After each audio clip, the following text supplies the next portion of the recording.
जय जिनेन्द्र सुसंवर्धन ज्ञान संस्कार शिक्षण शिविर की इसी श्रृंखला में आज हम बात करेंगे पाठ 7 जीव और अजीव की।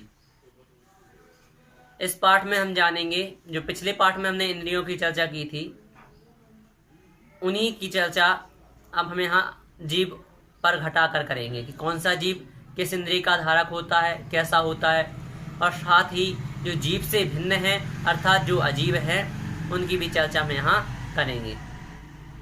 तो सबसे पहले हम परिभाषा को जान लें कि जीव किसे कहते हैं।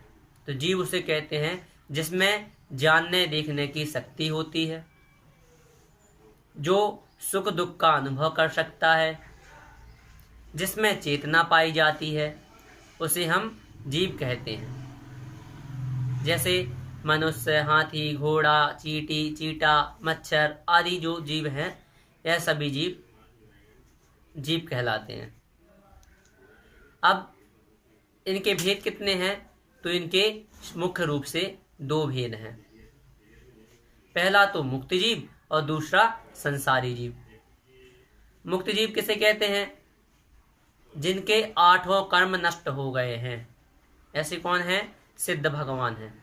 तो जिनके 8 कर्म नष्ट हो गए हैं, जो अब इस संसार के जन्म मरण के दुखों से छूटकर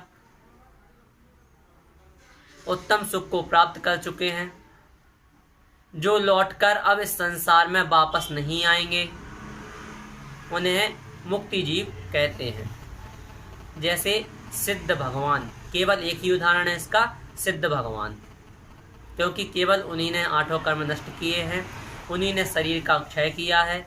इसके अलावा अन्य किसी ने भी अभी मोक्ष अवस्था को प्राप्त नहीं किया है। अरिहंत भगवान भी जब तक मोक्ष को प्राप्त नहीं कर लेते हैं, तब तक वह संसारी अवस्था में ही रहते हैं। इसलिए केवल मुक्त जीव ही हमारे लिए, मुक्त जीव में केवल सिद्ध भगवान ही हमारे लिए मुक्त जीव हैं। अब दूसरे जो जीव हैं वह है संसारी जीव। संसारी जीव किसे कहते हैं? जो संसार में रहकर संसार के जन्म मरण आदि दुखों को भोगते हैं, सहन करते हैं, जिनके 8 कर्म होते हैं, उसे हम संसारी जीव कहते हैं। जैसे देव, नारकी, मनुष्य, त्र्यंच, चारों गति के जितने भी जीव हैं वह सभी संसारी जीवों की श्रेणी में आएंगे। अब इन दोनों में क्या अंतर है? मुक्त जीव और संसारी जीव, ये दोनों किस प्रकार भिन्न हैं?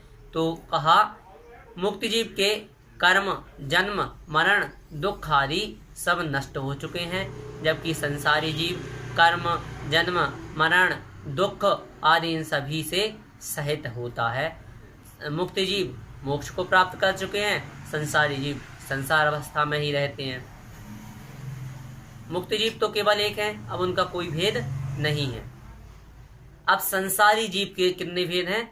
संसारी जीव के पुनः 2 और भेद हैं, त्रस और स्थावर।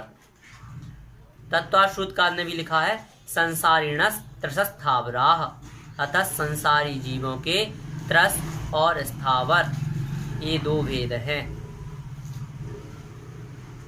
अब सबसे पहले जानेंगे कि स्थावर जीव किसे कहते हैं। तो एक इंद्रिय जीव को स्थावर जीव कहते हैं। इन जीवों में केवल शरीर ही पाया जाता है, शरीर रूप केवल एक स्पर्शन इंद्रिय ही पाई जाती है, इसके अलावा उनमें और कुछ नहीं पाया जाता। ऐसे कौन से जीव हैं? कितने होते हैं? तो कहा 5 होते हैं। वे कौन कौन हैं? तो पृथ्वी का एक, जल का एक, अग्नि का एक, वायु का एक और वनस्पति का एक। इन्हें क्रमशः इसी प्रकार याद किया जाता है। सबसे पहले पृथ्वी का एक, फिर जल का एक, फिर अग्नि का एक, फिर वायु का एक और फिर वनस्पति का एक। इस प्रकार से हम इन्हें याद करते हैं। अब हम यदि इनकी परिभाषा को जाने तो पृथ्वी का एक किसे कहते हैं?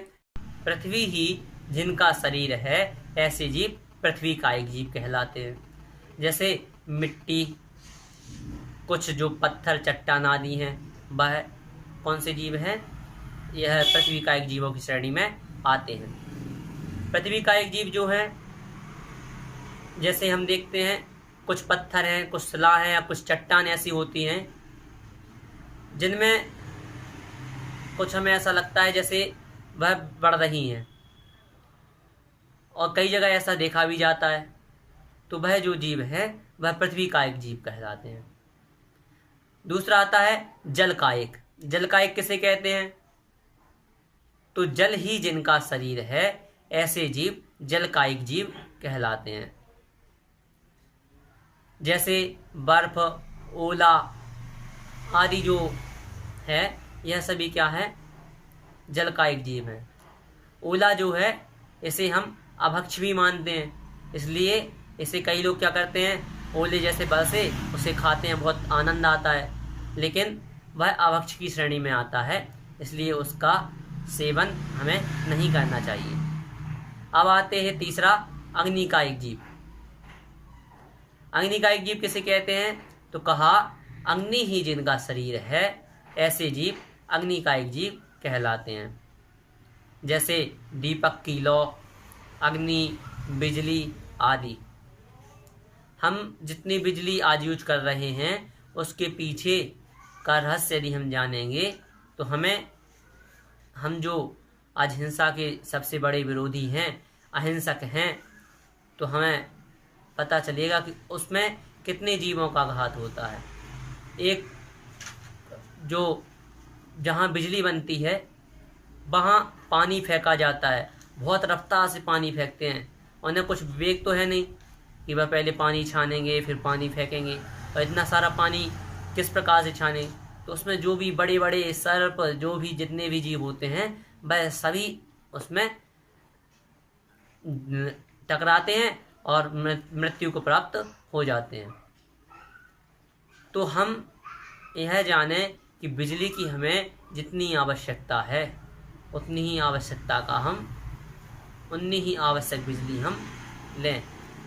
जो हम अनर्थ बिजली जलने देते हैं, अनर्थ दंड व्रत जो होता है उसमें भी यह कहा है कि जो हम व्यर्थ कार्य करते हैं, अनर्थक कार्य करते हैं, जिससे हमें कुछ लेना देना नहीं है, फिर भी हम ऐसे कार्य करते हैं, जैसे बिजली हम एक कमरे से दूसरे कमरे में चले गए और उस कमरे की अभी भी बिजली जल रही है, लाइट जल रही है, तो हमें बंद कर देना चाहिए।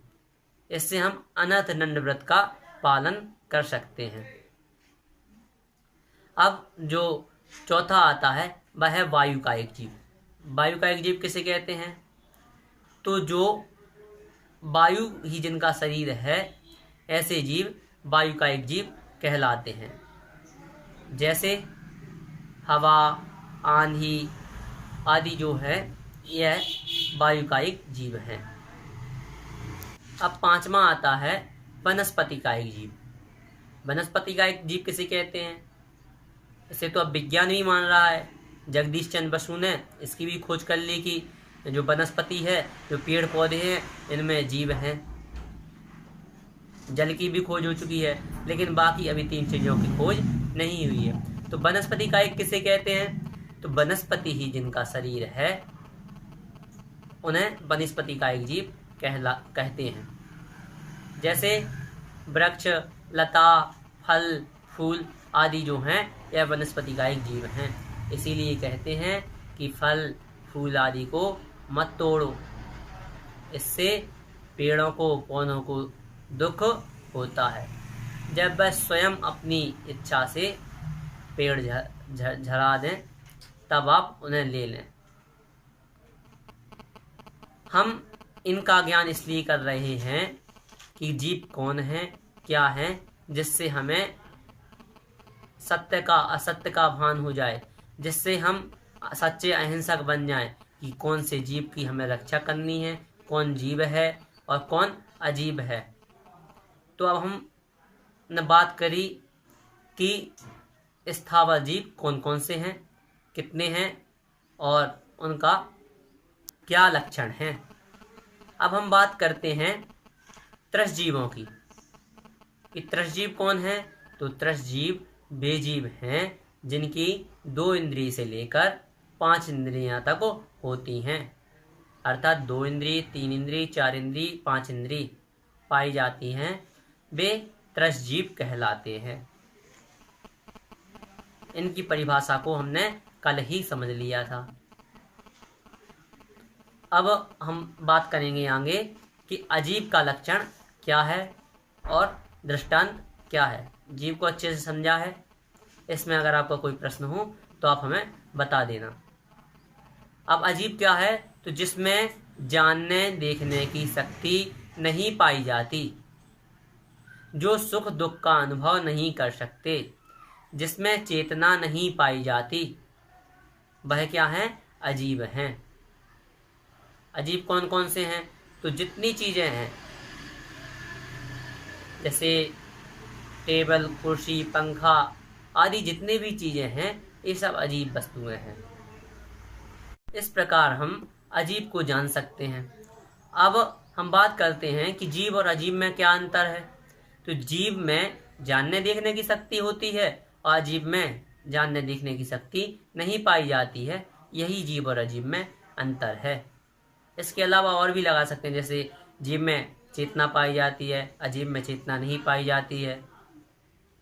जीव सुख दुख का अनुभव कर सकता है, अजीब सुख दुख का अनुभव नहीं कर सकता है। इस प्रकार से हम और भी अंतर इसमें लगा सकते हैं। हमारे लिए यह पाठ बहुत ही आवश्यक है। वह क्यों है? वह इसलिए है, इस पाठ से हमें यह ज्ञान होगा कि जीव कौन है, अजीब कौन है, और जब हमें यह ज्ञान होगा तब हम जीवों की रक्षा कर सकते हैं, सच्चे अहिंसक बन सकते हैं। यदि हमें ज्ञान ही नहीं होगा, जैसे हम आज के विज्ञान को देखें तो उसमें केवल अभी खोज के आधार पर ही केवल जल को और वनस्पति को जीव माना है, शेष को अभी भी जीव नहीं माना है। तो जो जीव हैं उनका अभी उन्हें ज्ञान नहीं है, तो वह अभी कुछ भी कर सकते हैं। परंतु हम यदि ज्ञान कर लेते हैं तो हमें क्या करना है, वह तो खोज कर रहे हैं, लेकिन हमारे आचार्य पूर्व में ही खोज कर चुके हैं। हमारे तीर्थंकर भगवान, क्या हमारे तीर्थंकर भगवान झूठ बोल सकते हैं? क्या हमारे शास्त्रों में झूठ लिखा है? नहीं।